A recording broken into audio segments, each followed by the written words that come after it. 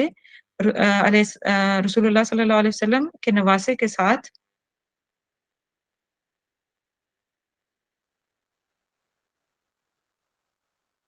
کیا کیا؟ اگر ساتھ دیتے تو خرابی وہیں ختم ہو جاتی۔ اس کا نتیجہ ہے کہ ہم پر ایک سے بڑھ کر ایک بدمعاش حکمران بنا۔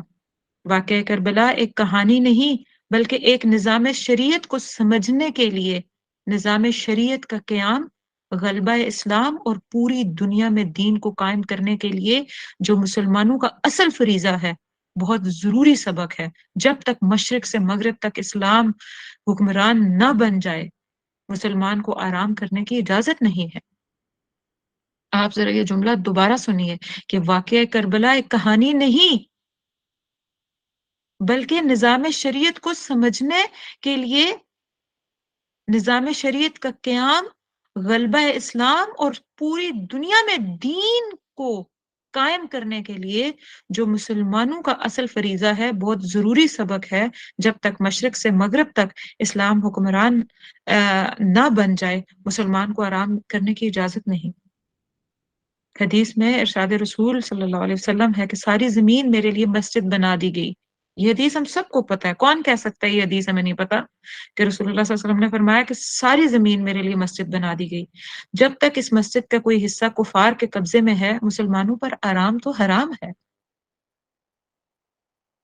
زمانے کے اس نئے انقلاب سے پناہ کہ مومن کی مسجد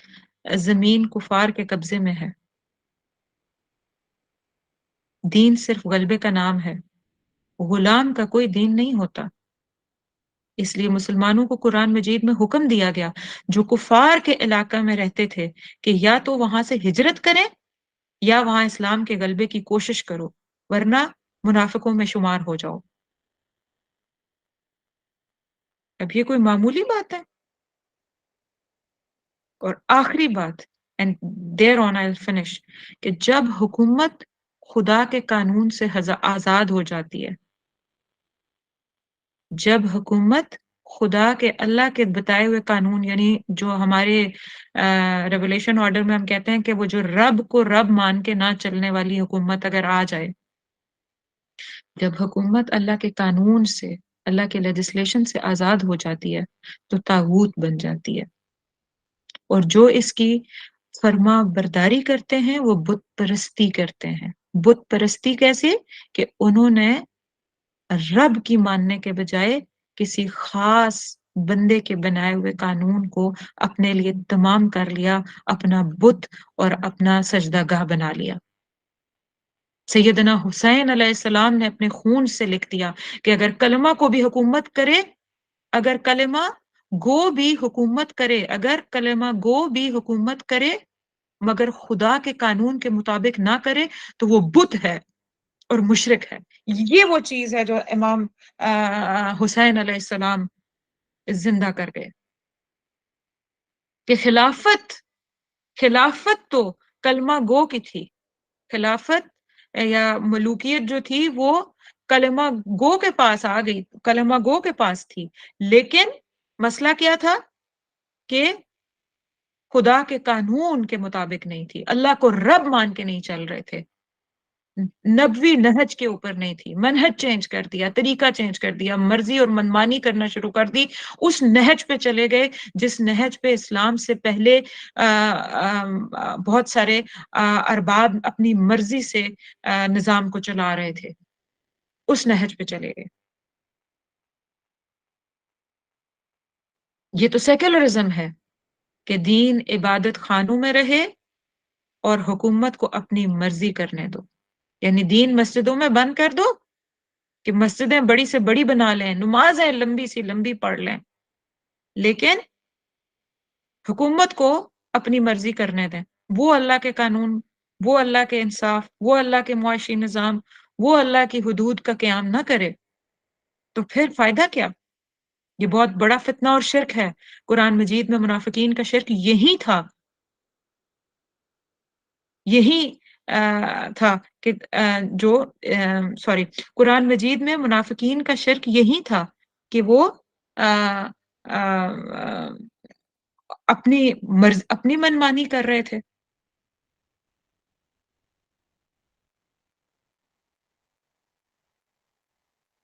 کربلا دین کی بنیاد اور لا الہ الا اللہ کی تشریح ہے۔ رسول اللہ صلی اللہ علیہ وسلم کے دین کو ریوائول کی ضرورت تھی اور حضرت امام حسین وہ ریوائول دے کے گئے۔ حضرت امام حسین نے کہا کہ میں ہر حال میں وہ دین جو میرے نانا حضور سیدی رسول اللہ صلی اللہ علیہ وسلم جس کی بنیاد لا الہ الا اللہ پہ رکھ کے گئے تھے کہ صرف ایک رب کی مان کے چلنی ہے، اس کے سوا کسی کی نہیں، نہ اپنی نہ کسی دوسرے کی، اس کی تشریح پھر حضرت امام حسین کربلا میں دوبارہ سے بیان کر گئے کہ حکمران کو دین سے الگ نہیں ہونا چاہیے۔ جب یہ فتنہ آیا اسلام تباہ ہو گیا۔ کیا فتنہ؟ کہ حکمران الگ اور دین کا حکمران کا دین الگ اور مسجدوں میں دین الگ چل رہا ہے۔ اس عظیم واقعہ کی حقیقت شیعہ سنی کشمکش میں چھپ کر رہ گئی۔ نواسہ رسول صلی اللہ علیہ وسلم کی مظلومانہ شہادت پر پردہ ڈالنے کی کوشش کی گئی۔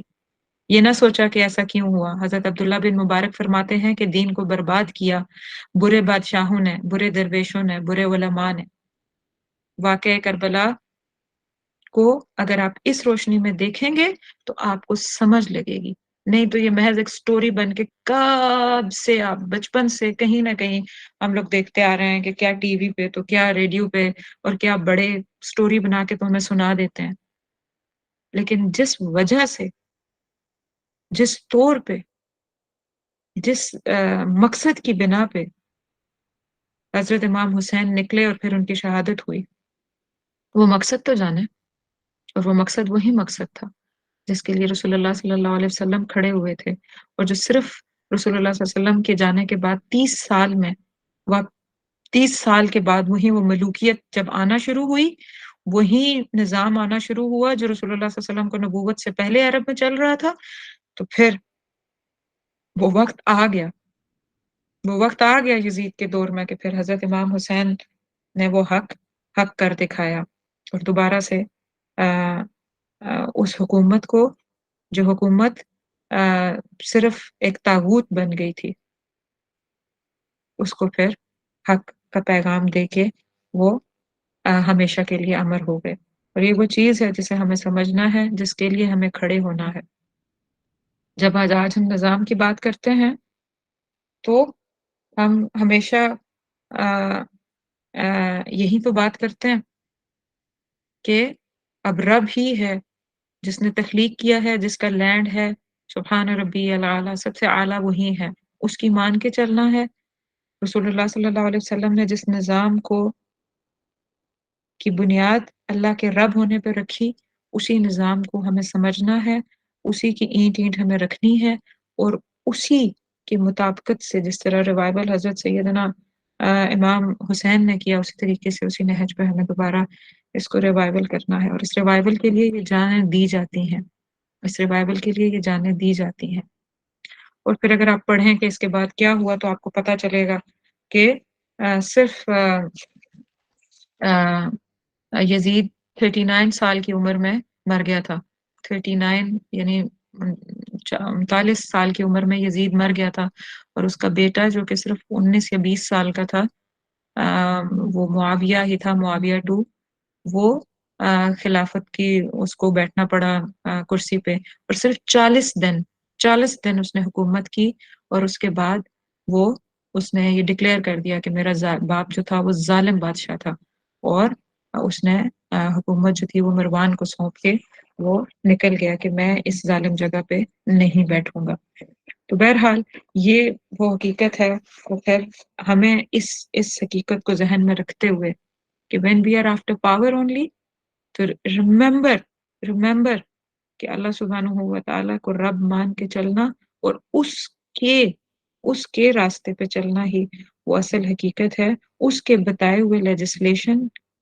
کے قیام کے لیے ہمیں زندگی گزارنی ہے، اپنی ذاتوں میں بھی اور اس پوری دنیا میں بھی باذن اللہ تعالیٰ۔ وآخر دعوانا ان الحمد للہ رب العالمین، اور ہمیں حضرت امام حسین کے راستے پہ باذن اللہ تعالیٰ چلنا ہے۔ سبحانک اللہم و بحمدک، نشہد ان لا الہ الا انت، نستغفرک و نتوب الیک۔ السلام علیکم و رحمۃ اللہ وبرکاتہ۔